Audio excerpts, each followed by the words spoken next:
सदन में वक्फ बिल पर होता रहा हंगामा। बाहर मौलाना मुसलमानों को रह गए भड़काते।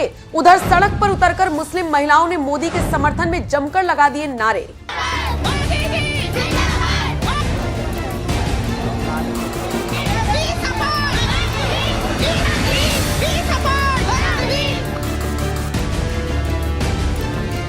आखिरकार वो दिन आ ही गया जिसको लेकर पिछले काफी वक्त से बहस चल रही थी, जिसे लेकर हिंदू और मुसलमान पक्ष आमने सामने हैं।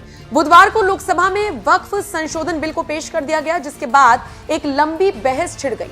एक दिन पहले ही निर्धारित कर लिया गया था कि वक्फ संशोधन बिल पेश होने के बाद 8 घंटे तक चर्चा का वक्त रहेगा। हालांकि विपक्षी दल इस टाइम लिमिट को भी बढ़ाने की जिद पर अड़े थे। उनका कहना था कि चर्चा के लिए कम से कम 12 घंटे तो मिलने ही चाहिए।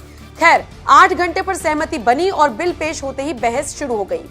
केंद्र सरकार की पुरजोर कोशिश रहेगी कि वक्फ बिल को पेश करने के साथ साथ पारित भी करा लिया जाए। किरण रिजिजू पहले ही इस बात का ऐलान भी कर चुके हैं। एनडीए को उम्मीद है कि वो वक्फ संशोधन बिल को लोकसभा में पारित करा लेंगे, लेकिन दूसरी तरफ विपक्षी दल भी पुरजोर कोशिश कर रहे हैं कि इसे पारित ना होने दिया जाए।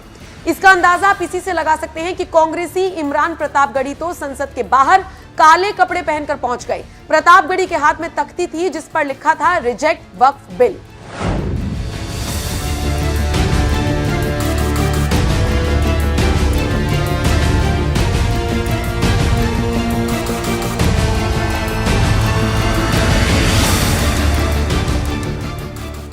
इस वक्फ बिल को लेकर हाल ही में जेडीयू के एक नेता ने भी केंद्र सरकार से इसे वापस लेने की गुहार लगाई थी। बाकी मौलानाओं का हाल तो आपको पता ही है। ओवैसी जैसे नेताओं के बयान के बाद से ही मौलाना और आम मुसलमान भी इस बिल के विरोध में हैं, बिना ये जाने कि इसके फायदे क्या हैं, नुकसान क्या है।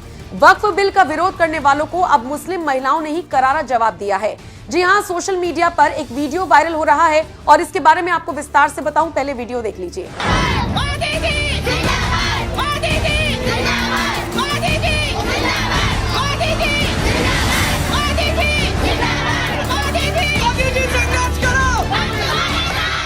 अभी अभी आपने जिन महिलाओं को देखा, बुर्के में ये महिलाएं किस समुदाय से ताल्लुक रखती हैं मुझे आपको बताने की जरूरत नहीं है, लेकिन हाँ, ये जरूर बताना चाहूंगी कि ये महिलाएं वक्फ बिल को लेकर मोदी सरकार के समर्थन में हुंकार भर रही हैं। इन महिलाओं के हाथ में तख्ती है जिन पर लिखा है we support Modi ji, thank you Modi ji, और इसी तरीके के स्लोगन्स लिखे हुए हैं।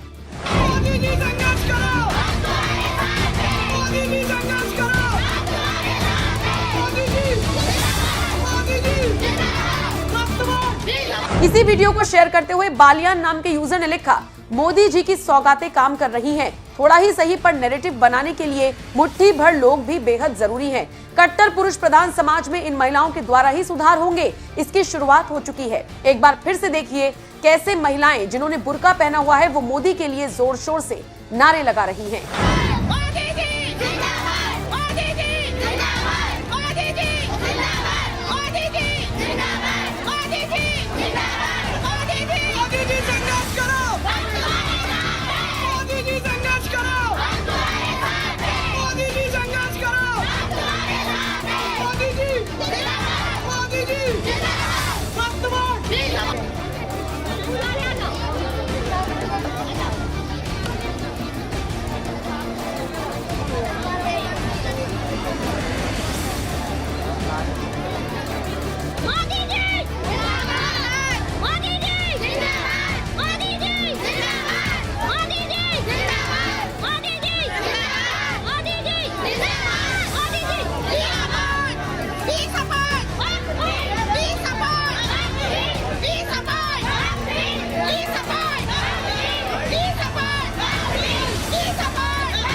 ये वीडियो बताने के लिए काफी है कि मुस्लिम महिलाओं को अगर मौका मिले तो वो खुलकर मोदी सरकार का समर्थन करना चाहती हैं, क्योंकि जितना काम मोदी सरकार ने मुस्लिम महिलाओं के लिए किया है उतना किसी सरकार ने नहीं किया।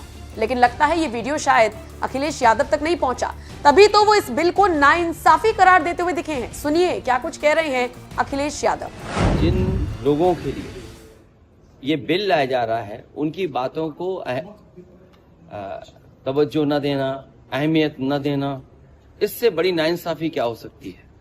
और सच्चाई तो यह है कि भारतीय जनता पार्टी में वोट लेने के लिए, अपने आप को बड़ा नेता बनाने के लिए कौन खराब हिंदू है, कौन खराब फैसले ले सकता है, कौन ज्यादा किसी को परेशान कर सकता है, इसमें मुकाबला चल रहा है केवल वोट बटोरने के लिए।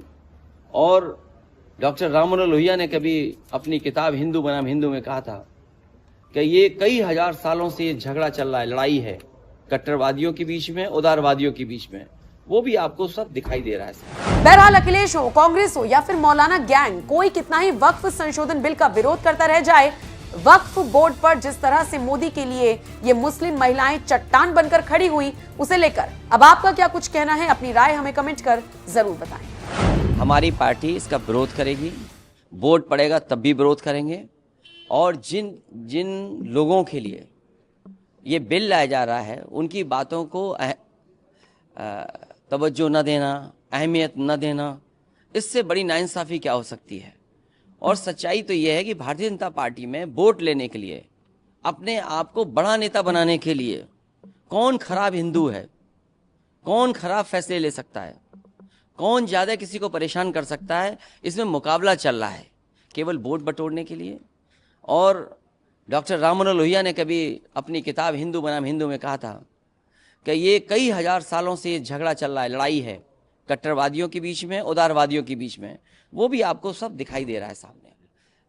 अंतरात्मा या जिस व्यक्ति को जिस कॉन्स्टिट्यूएंसी से जीत करके आता है, कम से कम उन लोगों की भावनाओं को समझना चाहिए। और भारतीय जनता पार्टी तो वो दल है, जमीन बस देख ले, इन्हें जमीन से बहुत प्यार है।